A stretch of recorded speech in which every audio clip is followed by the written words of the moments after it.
lunches or just increasing your travel budget, people share memories and that increases culture. Ah, okay. Yeah, a little shared experience. That sounds super positive. All right, Mike, give me some bad idea or give me a bad idea for how to build company culture. Oh, I'd love to create what's called the Agile Death March. So we're going to run daily stand-ups that are going to last 90 minutes where everybody just recites yesterday's tickets. And then during sprint retrospectives, we're just going to assign blame. Okay, we know where the incarnation of the devil resides today. Ross, the gauntlet is thrown. Give me a worse idea about how to build company culture. I'm just going to build lots of required meetings with no agendas and no plans, and we're just going to waste everybody's time. All right, well, we're already call Brittany because we're already getting toxic. Let's get the show Yeah. started. Sounds like this email could have been a meeting. Cyber Friday. Hello, everybody. I'm Rich Straffolino, and welcome to Super Cyber Friday, where our topic today, as we alluded to in the cold open, is hacking toxic culture. We're going to be spending an hour. We're going to be critically thinking, and we're going to be thinking about how and why we poison the well in cybersecurity and maybe what we can do to improve the old situation. You just heard him. We have Mike Lockhart, CISO over at Eagleview, and Ross Young, the co-host at CISO Tradecraft, joining us, lending their expertise, indeed, some of their most evil ideas.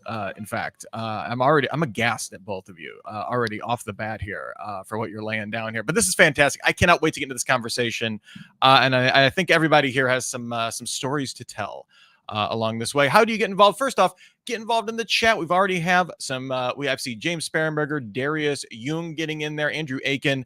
I saw Mike Wilkes in there just a second ago. So we got a lot of familiar faces in there.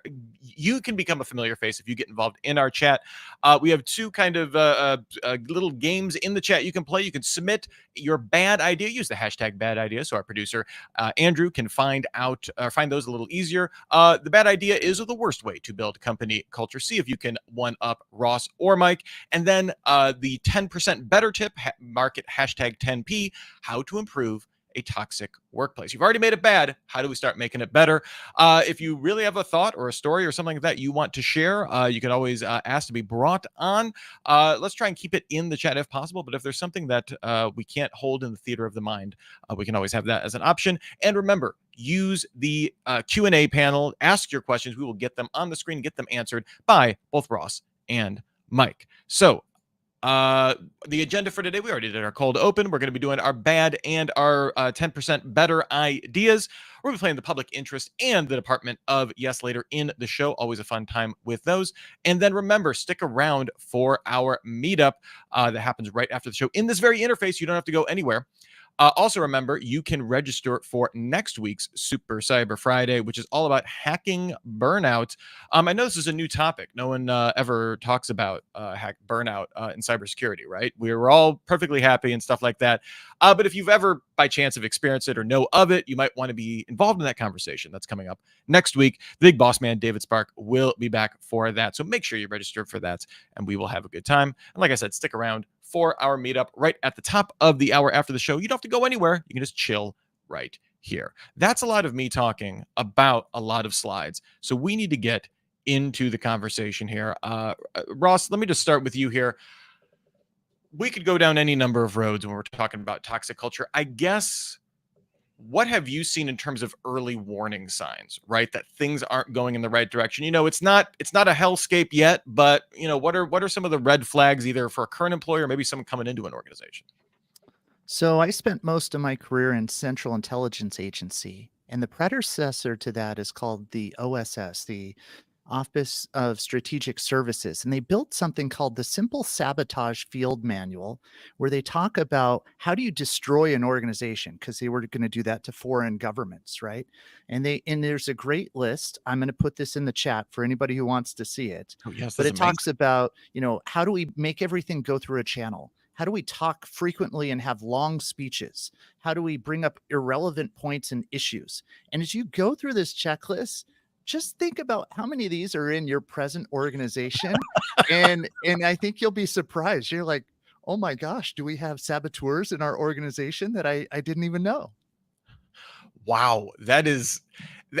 I love that the span of human creativity is that we can reverse engineer unintentionally intentional ways to destroy organizations. That is phenomenal. Mike, for you, what have you seen in terms of like early warning signs? It's like, hey, things aren't going great.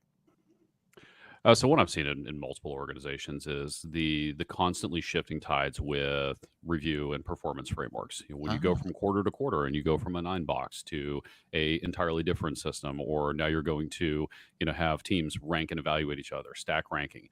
It's not bad to have a system, but when teams are constantly shifting and goalposts are moving, you just don't know what to expect. Creates a lot of fear, uncertainty, and doubt with teams. How am I going to be perceived this quarter? How are my H1 and H2 reviews going to go? And you don't really have consistency and predictability around that and understand how to build success in an organization. Now it's interesting. Both of you kind of came from different angles in terms of, Ross, the CIA manual obviously is meant to be more of a perhaps bottom or lateral movement, right, within an organization, right? Mike, that's very much a top down or at least middle management down kind of thing. In your experience, have you seen it coming from both sides? Can staff turn a place toxic? Does it ultimately always the responsibility of management to kind of be on top of that, or is it more nuanced than that? So culture is a team sport. And while management bears a responsibility to assure that the rules are fair across the board, it comes from both the bottom up and the top down. Though I will say that the power dynamics are definitely tilted to the top down side of things. If you don't have good leadership from the top, then you're not going to have an opportunity to build good culture from the bottom up. So, Ross, what are your thoughts? I agree. Everybody's had a toxic manager or seen one in the workplace, and that's clear. But also, what about the toxic water cooler talk? Right? You're the manager trying to do some innovation, and you got the old curmudgeons who are like, "That's not going to work here," and you have to overcome that. And sometimes you can, and sometimes you can't. But those can ultimately be just as bad as a toxic manager, especially when they're trying to get more and more people to fight the change, if you will. Yeah, and I feel like it's a little underappreciated in terms of like onboarding for that because I've definitely been in orgs and I've definitely been the old hat at times, right? Where I'm the grizzled vet. It's not even that I'm trying, like I'm embittered toward the organization, right? But it's like there are certain ways to get stuff done and it can come across as almost overbearing, right? When you have you have the old vet in there that is, kind of taking the wind out of your sails when you're coming in and thinking, this is a great new opportunity or something like that. Again, not even trying to be that, but I think having someone, whether you want to call it a mentor or just someone that someone trusted within an organization to kind of to bring people on board, and so they can have the confidence to kind of talk the talk with the people that have been there a while. I think is definitely like underappreciated in terms of like that culture aspect. And I want to add a little onto what Ross said there about having the old curmudgeon who could potentially sort of poison the well. It's certainly a problem, and I think all of us who've been in our career long enough have certainly experienced that. That's also where you hit the balance point with management. It could be a team lead, it could be a team director. Having enough trust with the organization too to allow people to say, "Hey, like this is a little uncomfortable. It's not making for a great workplace," and being there to support and find a path to address that issue and whatever resolution is required to kind of get that toxicity out of the environment. And I think you have to have that helpful balance, right? Because if you only had people who said, "Yes, boss, that sounds great," you would have a lot of group thinking. You'd probably make terrible decisions as an organization. However, at the other end of the spectrum, after someone has said their piece and you've understood it, and management has weighed a decision and said, "We understand your point of view, love it, but this is the decision the company's making. We need you to be supportive with this decision moving forward and not backbiting and stopping it." I think you got to find that right, healthy balance so that the organization ultimately wins. Yeah, because it does seem like those curmudgeons, there's an opportunity there, right? Because the reason they're grumpy or however you want to frame it is because they're seeing something and they feel like either they're not being heard or something is not reflecting their expectations or where they kind of want either their role or the organization to go. So like how do you I guess you build that feedback loop so they can feel heard and but also know, to your point, that balance. What does that look like, right? To be heard and know, but no, not everything that it's not a genie lamp, right? You're not going to get every wish come true. So And curmudgeonly, go go ahead. ahead, Ross. No, you first. So I would say it's helping them understand why the decision was made. Okay. Right. So classic example, an architect or a pen tester is going to find a vulnerability in a system or a bad configuration of how we do things. And they're going to say, this isn't right. We should fix it. And someone in the organization is going to say, well, it's $3 million to fix this. And we have these other priorities we want to focus on.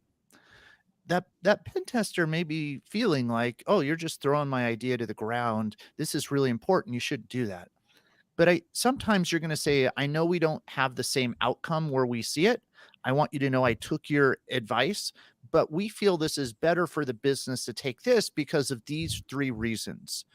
And having that open conversation where they can understand why you made that decision, I think is really the most powerful thing you can do as a leader.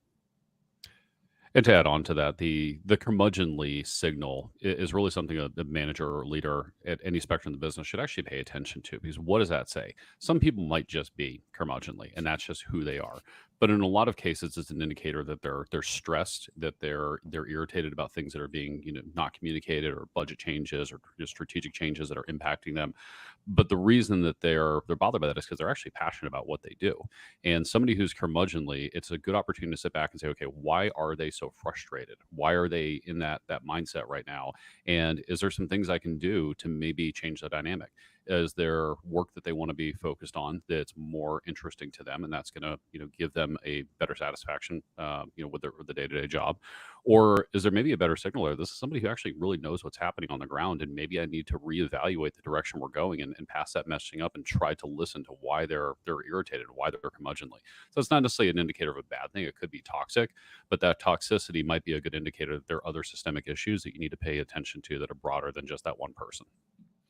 I want to give a shout out to our chat. We're already getting some fantastic bad ideas, some fantastic 10% better tips here. I just wanted to highlight this one from Mina. I mean, this is just standard a burnout recipe, right? Not providing constructive feedback to employees. I, I'm curious about when we're talking about managers, we're talking about kind of more of that top down aspect of this. No one goes into being a manager, right? Being like, I want to create a place that people hate to work at, and not be a good boss. I would presume so. I mean, maybe some people just want the paycheck, sure.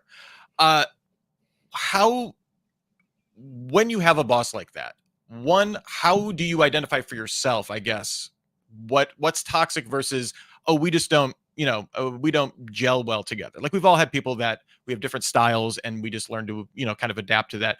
When do you identify that as toxic? And then with a manager like that, where you're not getting constructive feedback, uh how I guess, how do you start that conversation when you feel like you kind of have a stone wall there? So the problem with managers is if you think about most managers where the majority of people are, it's the first line managers. Mhm. And historically, first line managers are inexperienced managers. It's their first management position. So they're going to be bad at the job because they're learning how to do it for the first time. And I think that's a hard thing we don't ever talk about enough. And when we have these managers, everybody has a different leadership style, and sometimes it works well with people and sometimes it doesn't. For example, I don't like the Socratic method. When you ask a question, say, "Hey, boss, I have a question about this." And he says, "I don't know. What do you think we should do?" Well, if I knew the answer, I wouldn't come to you with the freaking question. Right. So those kind of managers just irk me to my core. Right. And other people like this brainstorming, collaborative nature and having those discussions. But a lot of times, I view myself in this Dilbert world where I don't want to have a clueless boss. I want to have someone who I can go, who's done it before, who has that experience, who can lead and guide and train me a little bit. So that's what I look for in a good manager. And when I find I have those managers that can't teach me anything, that's when I figure out I may not be in the right spot. There's a societal adage: you follow a bad child home, you'll find a bad parent. And maybe it's not a perfect corollary, but it's a good example of, Ross, to your point there, when you have those freshly minted managers, somebody who's in it for the first time, they really need a lot of attention, support, coaching, feedback, because it's your responsibility as their supervisor to give them the best chance of success, and teaching them empathy, making sure that they understand how to listen and communicate. And management is hard, especially your first time around. It gets easier as you go into it. But when you're that first generation manager, you just started doing this, it's hard to tell your team, hey, something's wrong. We have to course correct this. Or doing your first performance review, or starting to, correct some issues within a team.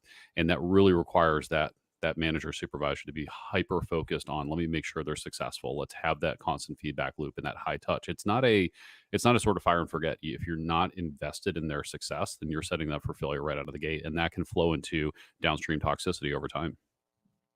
I really like this suggestion here, or this kind of refinement on this point from Michael Swinarski, kind of going back to the why, like letting people into that decision making, even if it's painful, knowing why makes the difference in how it will be accepted. And I will say it also gives insight into the decision making process, right? So then it allows you to even answer your own, if you're the person with 100 ideas, or you're the curmudgeon, why aren't they doing this? If you're brought into that decision, if you have a window into that decision making process, right? Oh, this is wider than just a security decision, this is a business decision. Then you can even start somewhat anticipating that. It actually helps you make your case a little bit better, and it allows you to, I guess, have a little bit more empathy for, oh, this isn't just this person's a jerk and doesn't listen. It's, I have a little bit more visibility into what their world is like, and that will help me refine what I can offer to the organization too. I feel like. Yeah, I think a classic example of this is this return to work. There were a lot of organizations that were super successful working from home during COVID. And then a lot of companies have said, no, we want you back in the office 5 days a week. And for people with rough commutes, they're like, I don't get it. We were super successful. We had positive years. We grew our revenue more than ever before. Why should we be back in the office? It makes no sense to them. And, some of the leaders are going to say, well, we're worried about company culture or all these other reasons why they want back in the office. And at that point in time, I think you have a decision to say, do I want to support this decision? Or maybe this isn't the right culture for me, and I deserve to be at a company that actually supports my values of working from home. And that's kind of where the rubber meets the road. Not every company is the right company for you. And when do you view your values at something that I want to change companies for versus actually it's not a big deal. I can come into the office 5 days a week. And here's another hard one too. On top of the RTO mandate, let's talk about reductions in force. Reductions in force are also a huge driver of animosity and toxicity in a workplace. People feel very disenfranchised. Am I at risk? Is something going to happen to me? And it's hyper important. And I see organizations fail in this time and time again. It just drives me nuts. Just be transparent about it. If those reasons are for financial reasons, then just be transparent. At the end of the day, people are not dumb. They know why. And when you try to gloss over it and come up with a flowery excuse that it really has nothing to do with the core of the issue, you're actually contributing to toxicity, and you're not building trust in the organization. It may be a hard decision, and a lot of organizations have to do it for very specific reasons. Just own it, and not owning those reasons for the hard decisions in a business and being hyper transparent about it. And in independent opinion is one of the top three issues that workplaces have a tendency to turn toxic over time. That's such a good example because there's a lot of companies that were making billions of dollars of net income, right? They were very cash flow positive.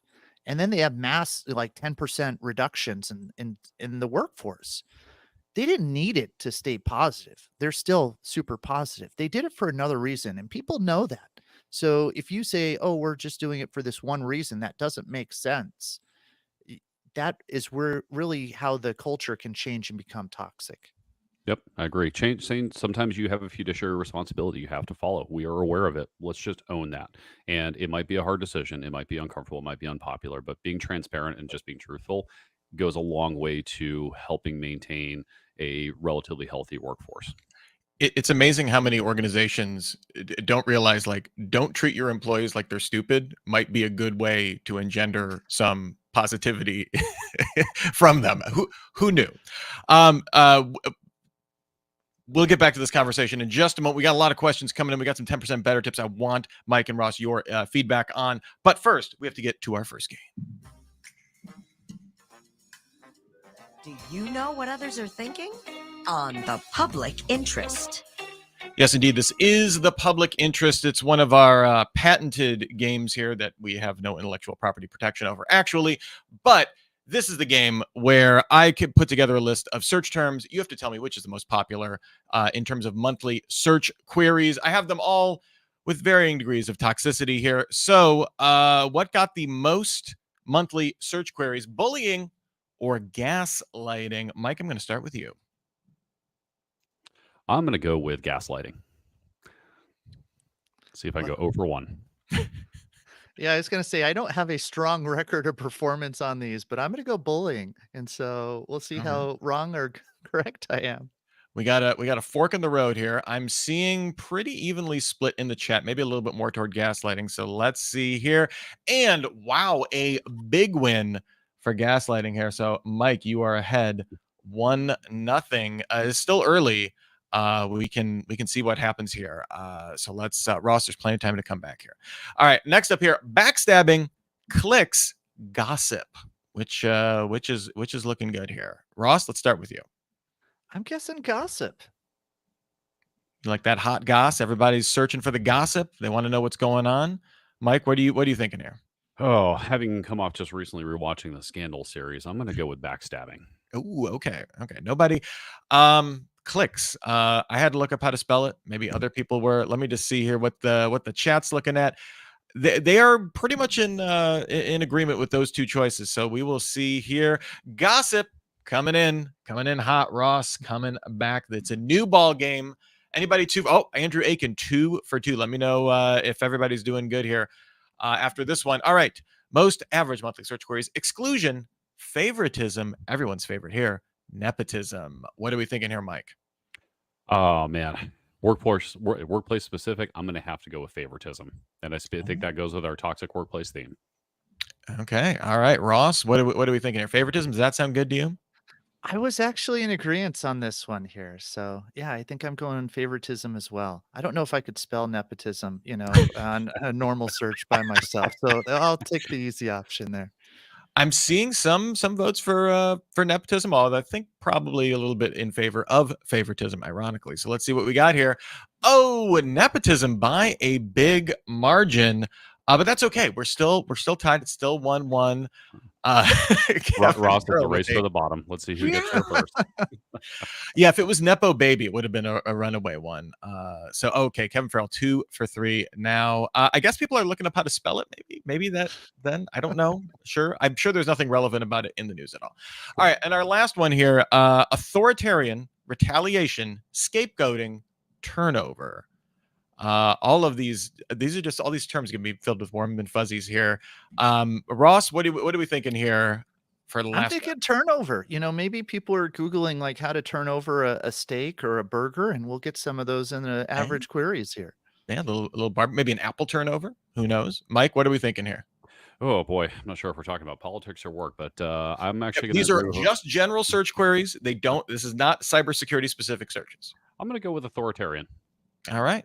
And will we have a winner? Will we remain tied? Oh, Mike pulls ahead at the very last second with a respectable score of 2 out of 4. Ross, thank you so much. Some noble effort there. Anyone go 4 for 4 in the chat? I need to know. Lisa's 2 for 2, so I'm very confused how much lag we have right now. A 50-50 day. Whoa, Michael Swinarski, 4 for 4. I just have to make the game harder. All of these are going to have 37 guesses between them next time. Every time someone goes perfect, I get sad. It's my job that I take very seriously is making this game impossible to get perfect, but that's okay. Let's get back into the questions here. We got a number of questions here. Darius Jung coming in here, and they had this question: is there if there is a change in different managers, how do you all go about it? What are some of the ways to adjust the work culture with a new manager? I'm curious in terms of that of perspective. They're kind of in the middle there to a large degree. So I've got strong opinions on this one. I am firmly of the school of thought, and I will die on this hill, that any new manager bears a responsibility to take time and understand and adjust to the culture they're working in. and it is their responsibility to find out that dynamic because they're the low person on the pole. They're coming into a place, and you can't just come in and be a bull in a china shop and affect change for the sake of change. You have to be thoughtful, methodical, take some time, listen. And if you're going to affect change, you need to be careful about how you implement that people change management and culture change management. You can't just do it right out of the gate. That is the fastest path to getting people very irritated about coming to work. So the two things I would say is one, how do you build relationships and rapport with people? So one of my favorite questions I tell people is, "Hey, what are your hobbies? What do you like to do outside of work?" Just to connect. And that little thing will really help you connect with your manager more than anything that I know. The second thing that I always like to do is say, my goal is to make you look so good as a manager, you get promoted and I take your job. And usually, what I want to know is if we were to wave a magic wand and accomplish three important things by next year, what would you want? What could I do that would really make life easier for you, make your roadblocks move out the way? What could I help you with? And then just listening to the feedback there and actively working on that, they give you the roadmap for success and just act on it. So that's my tips. Yeah, and there's something you touched on there with finding out what interests people too, and what took me a long time to learn, and I'll acknowledge this, I was not very good at it, was acknowledging that people are a spectrum on your team. You're going to have some people who are very invested in talking about hobbies and socialization and things outside of work. And then you have the polar opposite of that, people who are very private and they have a very clear delineation between work and outside life. And getting to understand how people like to communicate and what they're willing to communicate and respecting those boundaries, I think also adds on to that layer too, because you find a way to communicate with them where they feel comfortable. So you're meeting them where they are. Yeah, let them feel empowered as opposed to on their back foot, right? If they constantly are like, I don't want to talk about my weekend, Mike. That's yeah, like that's my time. Yeah, that is something I've come to appreciate just in general, right? Like that, not that assumption of everyone wants to communicate the exact same way I do all the time. This is the only way. And again, it's from both sides a little bit of empathy, it turns out goes a long way. We have another question here from Mike Wilkes. Do we no longer get to know how many folks are dialed into the session here right now? Mike, we don't get to know that. Airmeet has it. It's weird. I don't know. I'm sorry. I think Andrew can check in the back end if we really want to know, but that's okay. I have some 10% better here tips here. I'll make sure to vet the support questions next time. So, Mike, sorry about that. Put you on the spot there. We have some 10% better from Andrew Aiken. He has a couple here, but I want to get your thoughts on a couple of these here. One of his 10% better tips: publicly reward individual security team members for outstanding work, but outside the security organization, take the blame for security lapses. I'm curious. Does that reflect? Have you found success with something similar? Is that something new? Obviously, rewards for outstanding work and kind of, the buck stops with the security team for security incidents, right? So the way I read this one is it's disenfranchising to get recognition, but then see the larger organization really just say, security, something's happened, it's security's fault, right? So it makes it hard for you to feel good about, why did I get recognition when the group or the function as a whole is now getting the blame for something that may or may not been our responsibility. And so that's where managers bear responsibility being protective, right? Your role as a manager is not just to organize and orchestrate and move forward the goals of your team, but also to be protective and honor them and to make sure they're getting the appropriate recognition. And if you're not defending your team, you're kind of failing. And so, Ross, what are your thoughts on that? So you always reward in public and chastise in private when things are bad. Never make somebody look stupid in front of their peers. That just never goes well. And the second thing that I would say is I do like this of when you recognize, always think the people who made it happen. As a CISO, yes, we could say we own all of cybersecurity, but really I don't. It's everyone doing the little things that make the program what it is. And when you really go and you say, "Hey, we wouldn't have stopped this ransomware without these people doing these configurations, this people on the SOC team and all these things," and you recognize that, they feel appreciated. And bad managers will try to take the credit of their underlings versus Mhm. just paying it forward. And so I think that's a really positive trait of a good leader in a good culture. Yeah, this kind of gets into more of the particular challenges, right, with a toxic workplace and cybersecurity, where there, every department has crises, right? But cybersecurity, it's a little bit like the fire department sometimes, right? That bell's going to ring, some incident's going to happen, and it's all hands on deck. It seems like there are some unique pressures there. Is there uh, how do we start to balance, right, that, like, those points where there's urgency, where we need to get the job done, that may require uh, someone coming in very strong, very heavy at times when stuff is going down, versus more sustainable, like, hey, kind of team practices? Is there what kind of framework, I guess, do you have, or is it all a piece, right? Is it you build the team practices to account for the fact that we're going to have these high intensity times? So I think we're talking about two things there. One is the team in and of itself, but the overarching framework there is how does the organization manage a crisis? And a crisis can span a spectrum. Sure. But in the terms of cybersecurity specifically, the way I train my incident managers is that before we start talking about how you're going to act as an incident manager, I need, as a CISO, need to make sure that I have a good incident management framework in place, and that has to be agreed upon at the leadership level of the business to allow my incident managers to be able to be successful at their job. And you're setting somebody up for failure if you're not thinking about crisis management across the board, because they're gonna try to do their job, they're gonna hit walls, they're gonna get talked over. Yeah, my incident managers know that if they're handling something and the CEO pops in, they are empowered to tell them, hey, you need to stop talking, I need to be able to navigate this crisis right now. And so you're giving that empowerment, which gives them comfort that they can perform their job successfully, they're not going to feel disenfranchised. And I think it really sets a tone of they're giving me the tools I need to be successful instead of just throwing me to the wolves. So maybe not quite a full direct response there, but I feel very strongly about the crisis management framework having to be in place in order for the team to be successful when a crisis occurs. I think in a cyber organization, you have to realize that not all roles are the same. In incident response, you're going to have a lot of crises. When you're an architect, you're probably going home for the weekend, right? It's very, very different in those different types of roles. So, what I like to do is I like to tell my employees that I manage, you have your day job responsibilities. That will get you a meet on the performance evaluation at the end of the year. But you always have what I call a signature accomplishment. You need to do something by the end of the year that will make this organization better, that I can use as a brag sheet to all of my managers and your promotion panels of what you did that made this organization so much better. And a signature accomplishment is different for every part of the organization. Focus on that instead of just the crisis that is going to be more common in certain roles, if you will. We got this coming in from Paco Rosas Moreno.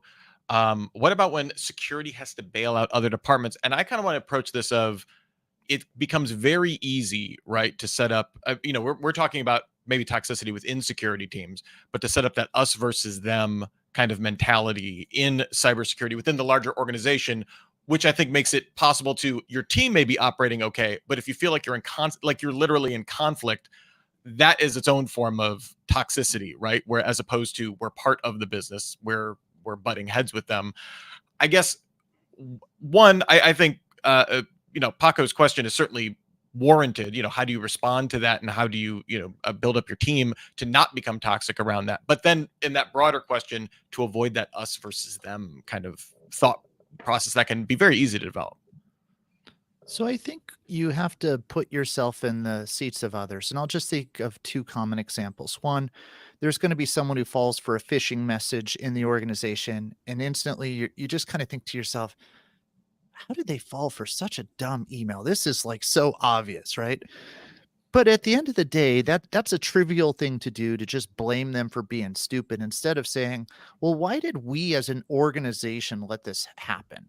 Like, why was there no two-factor process to double check before we made these, things happen?" And you look through all the ways the process broke down and do that kind of 5 why analysis and things like that. Another classic example is you have a developer who does some poor practice. The default password is password or 1, 2, 3, 4, 5, 6.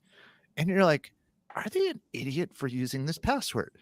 But then you got to go back and not just blame them to say, how did we as an organization become so dumb that we created a process where this was even possible, right? Because obviously it's not a desired outcome.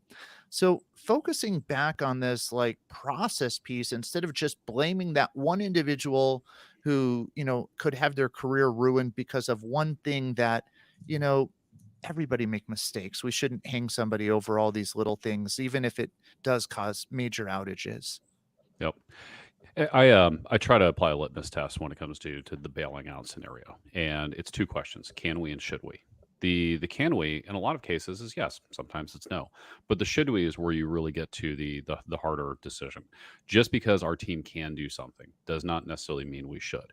There are certainly circumstances where a team is struggling or doesn't have subject matter expertise, and that makes the should we a very easy yes, right? Because again, it's a team sport, and we all need to really kind of play our part in this. But there are also circumstances too where no, you shouldn't. When you're working with a large engineering organization and as a security leader, you've laid out a product security roadmap and you've negotiated with engineering leadership, and this is what's going to get done. You may have members of your team that could come in and do the work on the behalf of engineering, but they have other work that's just as, if not more critical. So they should not be doing that. And it's okay to let failure occur when it's not going to create a material situation for the business.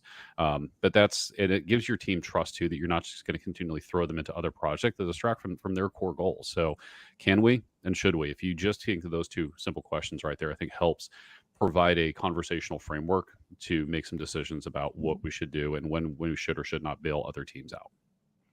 Ross, when you were talking about, whether MFA or, password, policies and stuff like that, I'm always reminded of Jeff Belknap likes to say that at its core, cybersecurity is a design discipline, right? Like there's a lot of obviously tons of technical stuff in there.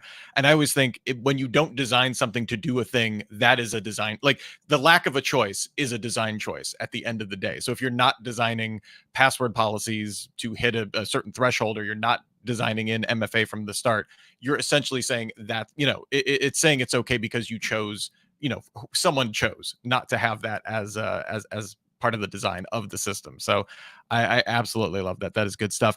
Also love Michael Swinarski giving us a 10% better tip here.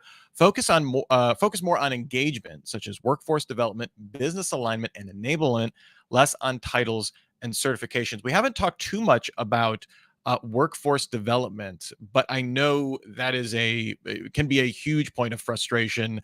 And whether you want to say that leads to burnout or whether you want to say that leads to, thinking the whole organization is rotten because you're, completely stuck in a role here. Mike, I know we talked a little bit about this last week, but I'm curious of how much of does workforce development play in creating that positive culture? So I think it's hugely important, right? There's the individual development component, which is going to be very person specific, and that can be done in a lot of cases with external resources. Without, it's really up to the manager and that person to figure out the individual development plan. But for workforce development, organizations need to look at what do we generally do. If you're a SaaS company like we are, there's a lot of opportunities to take a look at learning platforms. We have LMSs, and and I'm drawing a blank on what AWS's educational services. We have that funded as well too, where we provided these broad spectrum resources for people, and inform them and communicate regularly. Hey, these things are out there. If you want to take advantage of them, here you go. These are the things that are going to benefit a decent swath of the organization. Part of that too is also getting some of the tuition reimbursement in place. If your organization has the gumption or the ability to have a tuition reimbursement program, that is also a broad spectrum treatment for workforce development, because you're giving people avenues to learn and learn in ways that are relevant to their career trajectory, and then the opportunity to also potentially pursue external education and know that the company is going to support them in that external education. Really, I think is a couple of, and not all of, components that organizations should very much think about when it comes to the workforce development component, and keeping it separate from individual development. So I think in the business world, we look to influence people primarily through money. Here's how you get your promotion. Here's how you get your bonus. Here's how you get your exceptional award. And the thing is, money only goes so far. Not everybody is always money driven. And let me just give you some examples. Some people want adventure. Some people want creative expression. Some people want to just help others. Some people want influence. Some people want, the ability to make decisions. And you have to learn what are those little check boxes or tick boxes that help people feel more fulfilled, feel more valued in their career. Because if you can give them that, they're going to be so much happier, right? And just think of it. If I am a man and is 35 years old and I have young kids at the house and they tell me, "Hey, you want this promotion, you just have to work 10 more hours a week and do these extra tasks." And all I want to do is spend time with my family. Why would I feel incentivized? Why do I feel motivated to do that work? Instead of, focusing on that work-life balance or whatever it is that really motivates that person, that's where we have to really come to know our employees and do better things as leaders. Well, and maybe not to necessarily challenge that, but I think it's actually both. In personal opinion on this one, the money aspect is important up to a threshold. People want to be able to see economic success for themselves. They want to be able to contribute to their retirements. They want to feel comfortable they can weather a storm. Like that is hugely important for the baseline. But then there are, to your point there, Ross, a lot of the intangibles that are not tied to money as well too. And if you find a way to successfully couple those together, where you feel comfortable that your compensation ranges are at a scale where people are comfortable staying for a while because they feel like they can survive in whatever the current economic conditions are, and they're getting the intangibles, really creates a sense of like, cool, this is where I want to be, right? And that goes back to feeds right back into the culture thing. When people feel like they're getting paid appropriately, they're getting the right kind of intangibles, they've got good management support, you're stripping away a lot of the pressure points that create toxicity in a workplace. Have you ever been in a situation where, Ross, to your point, not everybody's motivated exactly by the same thing necessarily, again, to a point, where that they want something that their current career ladder isn't going to offer them, maybe isn't even available in the organization? Is there a point that as a boss, as a manager, as a CISO, like is it incumbent on you to be transparent with that and not to just say, yeah, if you keep grinding out, well, you'll get that X amount raise or you'll get that, that new position? Is that, I would imagine that's part of also keeping that positive culture of being like, they shot straight with me, right? Like, this is what I wanted. They told me it wasn't available here.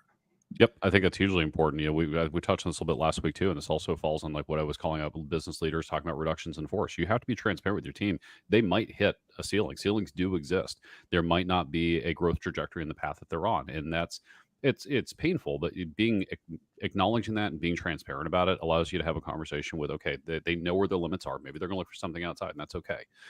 Maybe there's something that they want to sit back and consider in a different pathway where we can set them up for success. So yes, you do bear the responsibility as a leader and a manager to say, hey, this is where I can help you grow, but also these are the barriers or blockers we're going to run into, and I'm just going to be outright with you so that you don't feel like you're having anything hidden from you. So, Rawson, what are your thoughts there? Yeah, the unfortunate thing about an organization is it's a pyramid structure. There can't be 100 CEOs or 100 CISOs. So if you have 5 deputy CISOs who want that role, you know, only one is going to win out. And it may not even be from an internal, it may be from an external hire. So I think you have to give people choices, give people ways to feel fulfilled in their career. And sometimes it doesn't play out at this company.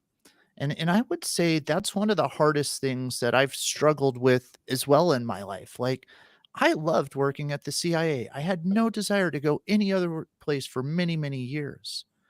And sometimes you feel very limited when you only have that. But sometimes when you also start saying, well, could I be happy at these other companies? I think you can have more opportunities because instead of just that one CISO job, there's 1,000 jobs that are open right now that you could apply to. So don't always limit yourself. And sometimes being a good manager is helping people find that right opportunity, even if it's not in this current company. Yep, I couldn't agree more on that one. I have a team member who aspires to be a chief privacy officer, and that's a very specific track for them. And I want them to succeed. We've had good, honest conversations of their career is going to go. I've been very clear about what limits or boundaries might exist in our current organization, and they're happy with where they are right now. But I fully expect that they're going to leave the organization because I know where those boundaries are, and I'm helping them stay on track with things that are going to be additive to that.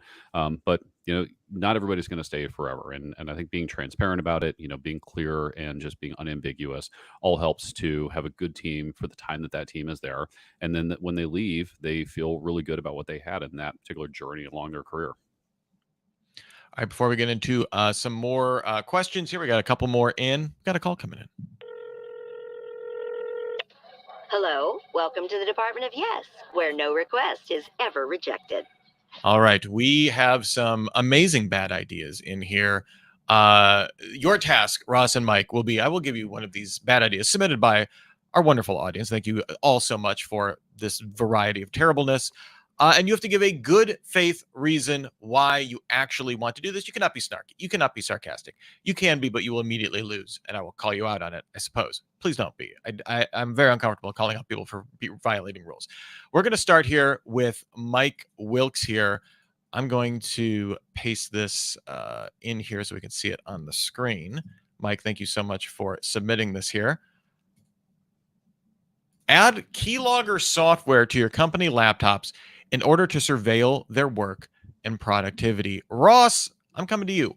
Why do you want to do this?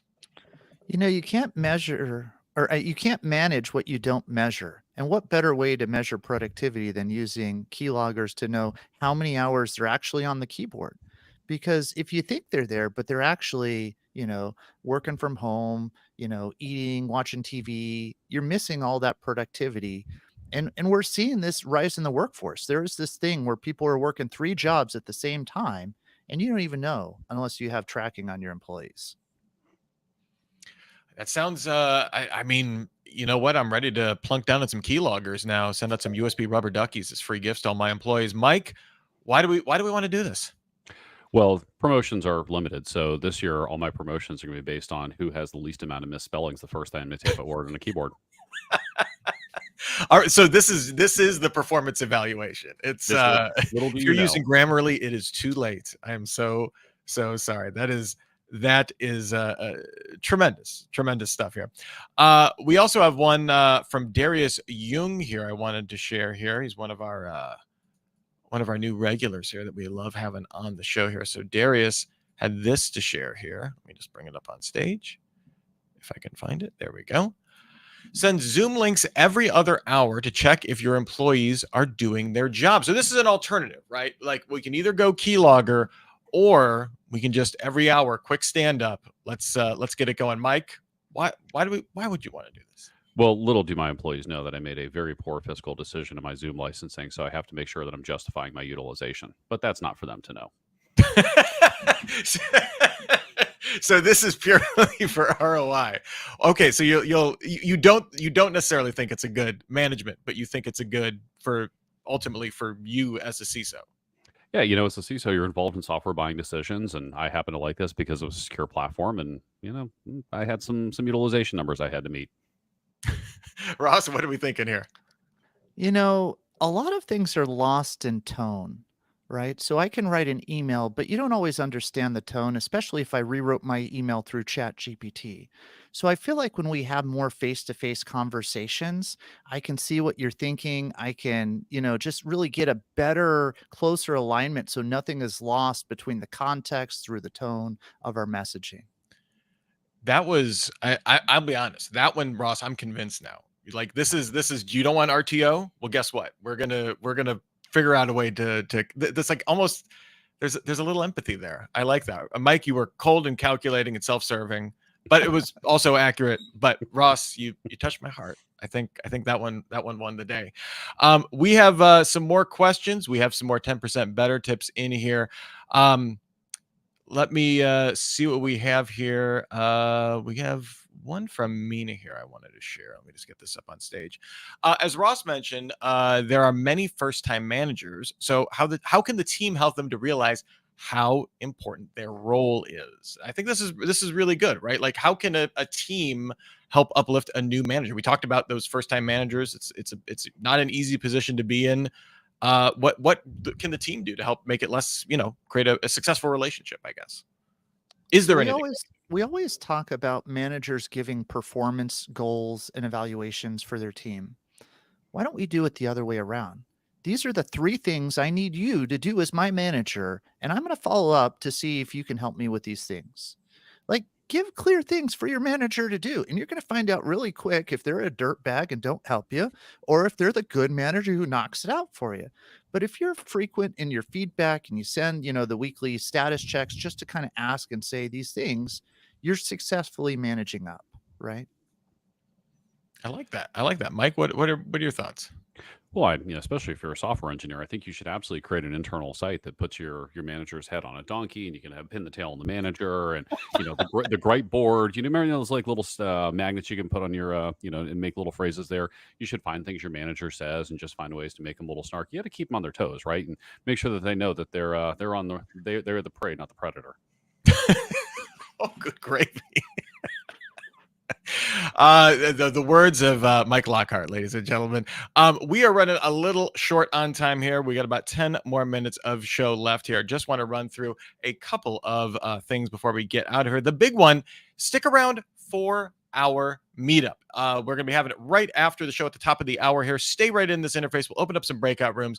It will be a good time. The other thing you can do is make sure you are registered for next week for Hacking Burnout. That's coming up on August 15th at 1 p.m. Eastern. It's always on Fridays. It's always at 1 p.m. Eastern, but I am still letting you know. Click on that link. It will not take you off this page. You can register for it, and good times will be had by all. Another quick reminder, I already skipped past it here. Make sure you are joining us on Cybersecurity Headlines also at 3:30 today, 3:30 Eastern over on YouTube, our YouTube channel. I'm going to be talking with Montez Fitzpatrick, the CISO over at Navis, about all of the news of the week. There were a couple of doozies. So lots of good like Microsoft news. I'm always happy when Microsoft's in the news. So that always makes me happy. And we'll be digging into all of that good stuff here. Again, stick around for our meetup. And if you want to sponsor Super Cyber Friday, shoot us an email, info@cisoseries.com. Thank you all for all of that. Before we get out of here, I want to make sure we hit this. What is one aspect of toxic work culture, right, that we haven't really talked about that still needs some attention? Ross, like what are we missing out here? There's so many things. It's hard to just pick one here. But I think the most important thing is just having one-on-one time. And one of the things I felt that really worked a lot for me as a manager is I always ask 3 questions. What did you do last week so I knew you were effective? What are you doing this week so I can help you be effective? And what help do you need from me? And it's a simple question. I asked it every time in my stand-up meeting, and then I just acted on the things that my people told me they needed help with. And I think that's the thing. Listening and just helping and taking into consideration what they need help with. Servant leadership, I think, is the best style of leadership. So how do you be a better servant for your employees? Because you work for them, they don't work for you. Yeah, I want to double down on that one. And this is a very, very real experience that I've gone through in very recent history. I work with a lot of teams in different geographies, and specifically India. And I had a frustration with some team members, being in meetings while they were in transit, having a lot of background noise. And then going to Bangalore, spending time with the teams, it was a very hard reset for me. And it was an acknowledgement that no matter how much you grow as a leader, sometimes you have to remember you've got blind spots. And those blind spots were not understanding the sheer amount of effort that my team members were putting in and getting from their homes to their offices and why they were having to take meetings in cars. And it was a very, very humbling moment there. And I needed to reframe my thinking and not be frustrated about background noise and understand these are people who are working in very different dynamics that I did not understand. And I should have taken time to ask that question instead of assuming. And it was a failure on my side. And as a leader, you kind of have to check yourself every once in a while, if not regularly. And it was a good sort of kick in the backside that I had become complacent. I need to spend more time understanding why things are the way that they are, and having a conversation and listening and being receptive instead of just making assumptions. And it was a hard lesson. It was a good lesson though. Yeah, I mean, on top of work culture, then trying to account for the other cultural situation or just geographic situation that they're in too. I think both just super good points. We're getting a lot of love in the chat for those two. Really love that. Also, Mike, thank you for sharing the overemployed subreddit. I just saw one where a guy got exposed on LinkedIn and he lost 3 jobs in like 24 hours. It was very it was very sad, but it's an amazing subreddit. So the overemployed subreddit. Time I to don't know get if it's more a great example for keyloggers. toxic work culture or what, but it's a great place for stories. I will call out one thing too. The managers can do that is closing note on that one. If you're a manager, you need to read the anti-work Reddit, and there's a lot of noise in there, but there are some nuggets that will give you the lens of people who are feeling very frustrated and might be part of that toxic culture for really good reasons. It's a good read every once in a while. Yeah, I find sites like that. I mean, I always find those communities great checks for my assumptions, right? Whether it's anti-work, whether it's just the cybersecurity subreddit. I find I can, I don't have a lot of visibility into, I talk to a lot of CISOs, don't talk to a lot of staff, right? And that to me is always interesting, where I can read, a lot of frustrations coming through, or a lot of pain points there. And it helps me have better conversations too. So yeah, just any kind of, yes, a lot of noise there. It's anonymous, so you're dealing with some always unique and interesting handles whenever you get on there, but always a good double checker. Before we get out of here, I want to hit one more 10% better tip from Andrew Aiken. Implement a recognition program that highlights employees or teams who have made significant contributions to the organization's security. This could include anything such as identifying potential threats, properly reporting phishing attempts, etc. How does this? I like this idea, Andrew. I guess my only question to this is: does this over-index potentially certain roles for recognition? And I guess, how do you do that for roles that maybe have more visible impact like that, and make sure you're getting recognition, for the team when merited? Man, that's a that's an interesting one. So to this phishing aspect specific, I'll highlight what we do. We don't do specific individual recognition in a broad spectrum. What we do though is we try to make sure that everybody who reports something or comes to us, and is hesitant, like, I'm not sure if I should report that, we set a tone of like, no, say something, see something. There is no such thing as a bad report.